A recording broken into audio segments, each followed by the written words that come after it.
Hello दोस्तों, मैं रमेश चंद्रा और आज आपको बड़ी ही महत्वपूर्ण वीडियो लेकर आया हूँ।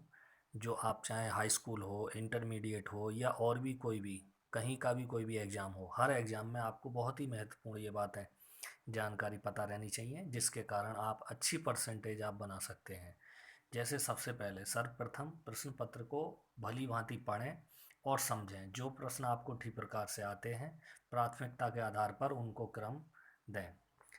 आप जानते हैं कि बहुत सारा कभी कभी क्या करते हैं हम कि पेपर को ठीक से नहीं पढ़ते, जिसके कारण हमें प्रॉब्लम हो जाती है। इसलिए हमें सबसे पहले पेपर को सही पढ़ना चाहिए और जो क्वेश्चन हमें अच्छे से आते हैं उनको पहले करना चाहिए।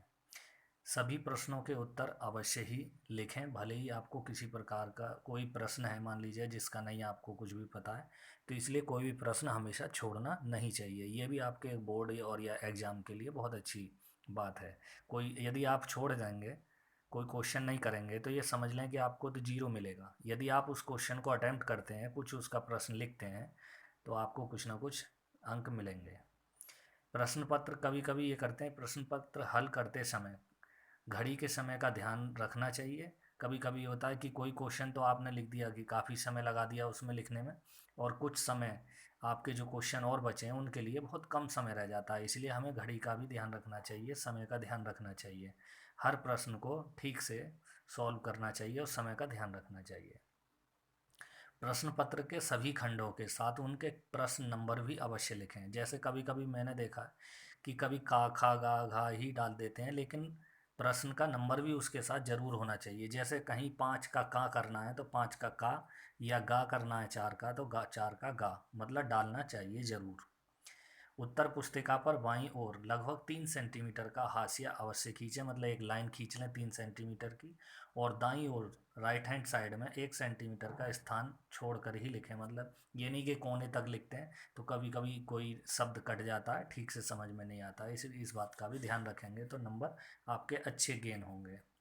फिर है प्रश्न के उत्तर की समाप्ति पर मोटे कॉलम कलम से एक लाइन खींचकर अवश्य बंद कर दें। मान लीजिए आपका क्वेश्चन कहीं ख़त्म हो गया है, तो उसके नीचे एक स्केल रखकर एक मोटी सी लाइन आप जरूर खींच दें और उसके बाद ही अगला प्रश्न शुरू कीजिएगा। उत्तर क्रमांक, परिभाषा, लेखक, सूक्तियाँ, पाठ आदि के नाम को मोटे कलम से लिखें या उसको रेखांकित करें। कोई भी इनमें से चीज़ लिखनी होती है, जैसे क्वेश्चन का नंबर लिखना होता है, परिभाषा लिखनी होती है, लेखक लिखना होता है, तो उसको एक हेडिंग के रूप में लिखना चाहिए, अच्छा मोटे कलम से, जो अलग ही दिखाई दे, आपको अच्छा इंप्रेशन पड़ता है उससे।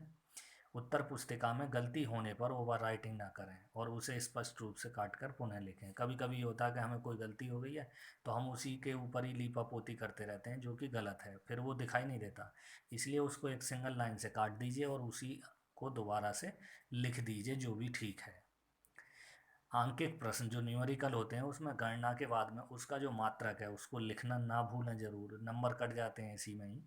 और तथा प्रयुक्त सूत्र को मोटे कलम से लिखना चाहिए, जो मोटी कलम है आपकी उससे या हेडिंग से उसके सूत्र को भी लिख देना चाहिए, जिससे आपके अच्छा इंप्रेशन पड़ता है एग्जामिनर के ऊपर और आपके अच्छे अंक आ सकते हैं उससे।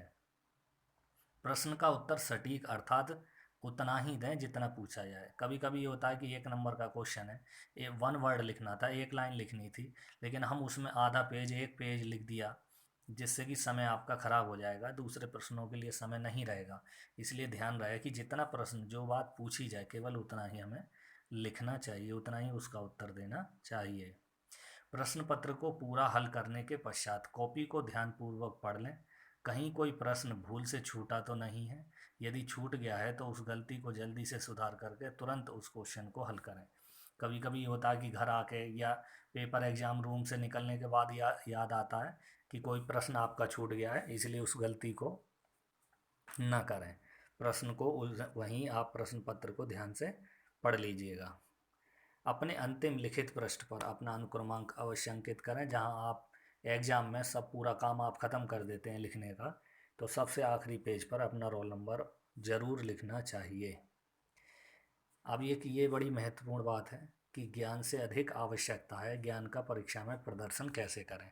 सभी लोग बहुत इंटेलिजेंट होते हैं, सभी के पास ज्ञान होता है, लेकिन उस ज्ञान का आपने अपनी परीक्षा में कैसा प्रदर्शन किया, ये सबसे महत्वपूर्ण बात है। इसलिए अपनी बुद्धि को पूरे 3 घंटे, सवा 3 घंटे चलायमान रखना चाहिए और हर परिस्थिति के लिए तैयार रहना चाहिए। आपके लिए धन्यवाद और परीक्षा के लिए शुभकामनाएं।